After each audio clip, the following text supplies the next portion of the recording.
Today I fucked up by getting the exchange rate wrong and spending $800 on a bottle of wine. So I've been living in Japan for almost 2 years now and have been seeing a girl for about 6 months. Today being Valentine's Day, I made reservations for a course meal at a hotel restaurant. Admittedly, it's not my usual style. I'm perfectly happy going to cheap izakayas and that kind of thing, but variety is the spice of life and we both decided it would be nice to dress up a little and have a fancy meal. 2-course meals were already going to set me back a pretty penny, but the fuck up was when it came time to order drinks. As befits a romantic dinner, we decided on a bottle of wine. I have long since decided not to pretend to be a wine expert and to just ask the servers for their recommendation when it comes to this kind of thing. Our waiter went for the drink menu, came back with a tablet, and made a few suggestions, all around the 16,000 yen, $160 price range. Of course I tried not to let it show, but I thought that was a bit on the expensive side and swiped to an $80 alternative. I asked him if it's a good wine. "Oh,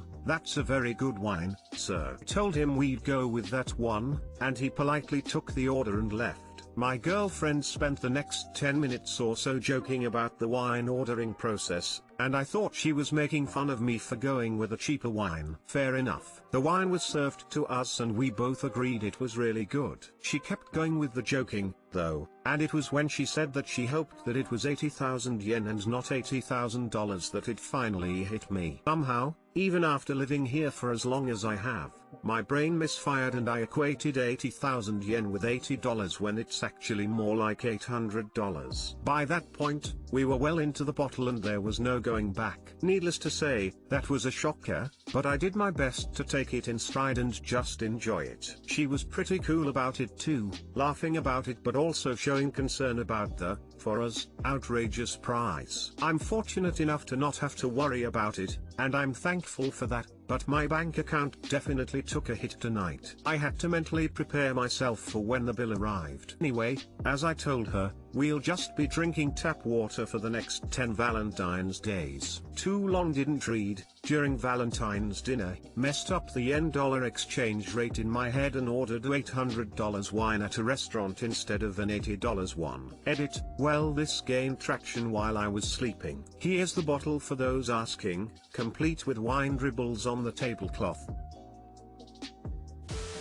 Paying my respects to you. I have a $1,000 Egyptian Isis, the goddess, pendant I bought because of the same misunderstanding. Took me like 3 years to afford a necklace to go with it. On our honeymoon I got mixed up and almost ordered a bottle of champagne, one of the cheaper ones, that cost £1,000 not £100. Fortunately the wife realized.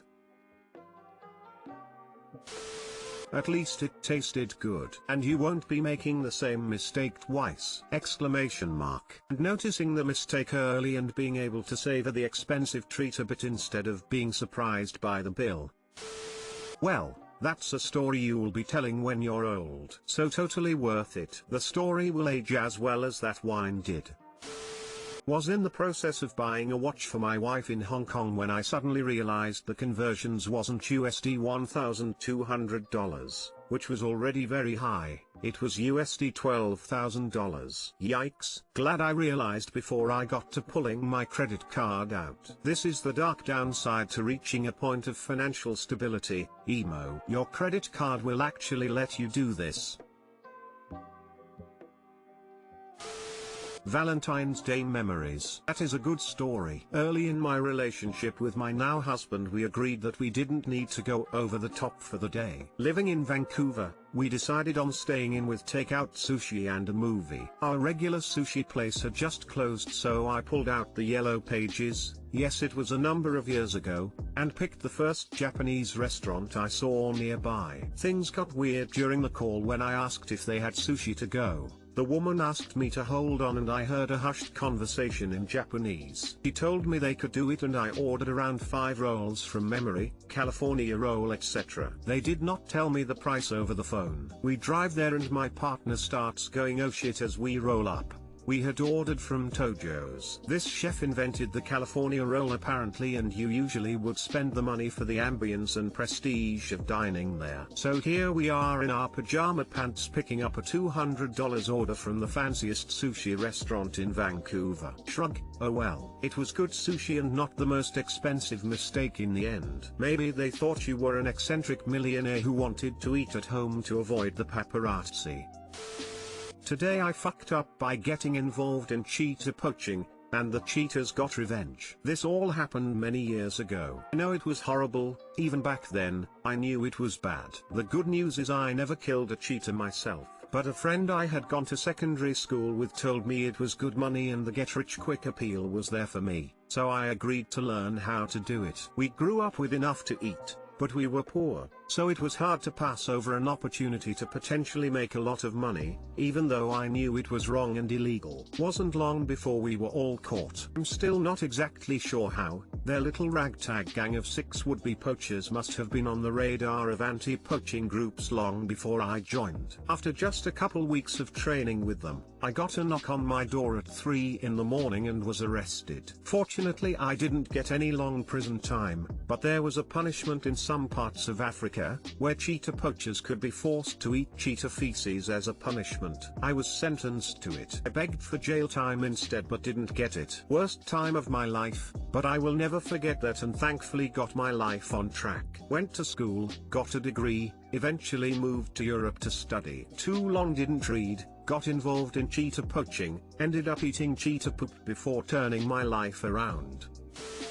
Oof, as someone whose brother has volunteered with anti-poaching efforts before, I'm glad you were caught early. It sounds like that was a very effective punishment. I half thought he was joking about it when I first heard that it existed. He explained that it makes sense when you think about it, though. Cheetah, lion poachers often track the animals based on their droppings, which are gross AF. The fact that this punishment exists means poachers have to imagine exactly what will happen to them if they get caught, every time they're out poaching. Glad you overcame it though.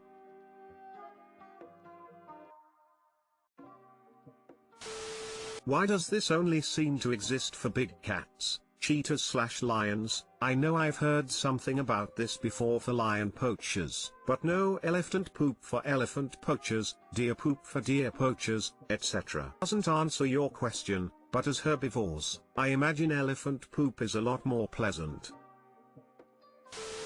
Do you agree with the punishment? You say you begged for more jail time instead. But now thinking about it, do you think the punishment was fair and deserved? And as far as you know, is it effective? Sounds like it was for you, but in general for others? Do you know if the other guys involved turned their life around or went back poaching? And now that you have turned your life around, what are your stance about poaching? Is it something you are against? Do you try to bring awareness to the issue, or you try to forget and avoid the subject because of the bad memories?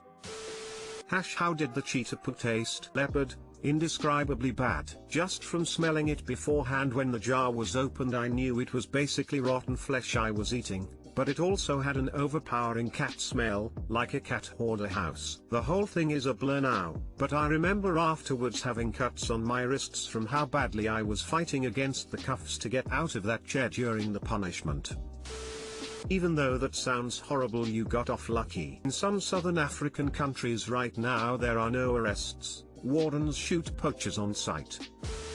Today I fucked up by bringing my makeshift sex toy to work. Okay, so naturally quarantining has got us all a bit down in the dumps. For me personally, the boredom mixed with the loneliness has led to some misadventures by myself in my house, but this is the time it went out of the house. We know the cycle. Boredom and isolation lead to loneliness, loneliness leads to horniness, and horniness leads to fucking catastrophes. Last month I was considering buying myself an actual dildo, as I've never before had or used a sex toy in any way. I looked on different online stores, and while the selection was daunting I was also pleased to know I would never be short of options. That being said, my dumbass decided it would be fun to play the age-old game of where in the house and with what can I spontaneously fuck myself. Keep it spicy, and thoroughly disinfect things. I know I've gone crazy, please let this be a safe space for me. One of the many things I put inside myself was my lint roller, that handle part has a great curve to it and it was really sturdy plastic that's easy to clean. In fact, it did the job so well I almost decided against buying the toy and just sticking with the tried and true method. It quickly acquired an honored position on my nightstand. Fast forward to yesterday. I quickly had to get ready for work, and something went wrong in the dryer and got an unbelievable amount of lint on my uniform. I yanked my sex partner off her position of honor and started frantically rolling lint off my clothes, but it was too late. I had 10 minutes to be there, and I live 13 minutes away. Without thinking, I put the love of my life in my purse and ran out the door, and I barely made it on time. I clocked in, put my things in the break room, finished rolling the filth off my shirt, tucked my mistress deep into my coat pocket, it has deep pockets, and got to work. It was a busy day, and by the time I got home I crashed hard. I slept for 12 hours, and the idea of jacking off didn't even occur to me at that point. However, the next morning I went to retrieve my lady friend from her spot in my coat, and she was not there. I started panicking. I ran out to the car. Nope. Checked everywhere I might have placed her. Negative. By this time I was pretty sure I knew what had happened, but it wasn't confirmed until today. I went into work, clocked in, went to the break room, and lo and behold she was sitting out in the open on the break table like a prized whore. Right at that moment my coworker walked in and asked if that was my lint roller. I said yes. How did it get on the table? He said that someone found it on the floor under the coat rack. She put it there in case whoever it belonged to saw it and could take it home, but she'd walked in on multiple people using it. I resisted the urge to look at my lover and ask her how she could do this to me just as my fucking boss comes in and says, "Oh, great." He needed a lint roller and proceeds to rub my pussy pheromones all over his jacket. At that point I just walked away. Everyone in my workplace has used it multiple times now. I fucking give up. This is the life my beloved has chosen, and I guess I get to live with the knowledge that all my coworkers have trace amounts of my cum on their clothes. Too long didn't read. I accidentally brought my lint roller / makeshift dildo into work just as my coworkers began to embrace the ideals of socialism. Update: I went online and bought an actual dildo. Hopefully nobody from work tries to borrow it. Also, to the people in the comments wondering about if I'm a man or a woman, I am non-binary. Smile.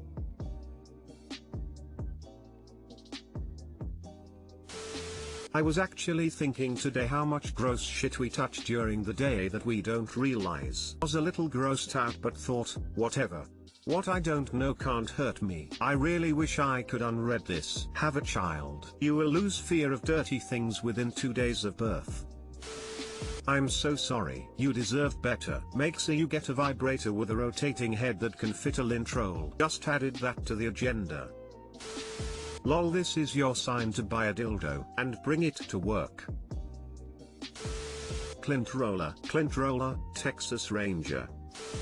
While your sweet private lover is now the office slut, you have gotten a head start on your secret plan for pheromone-based world domination.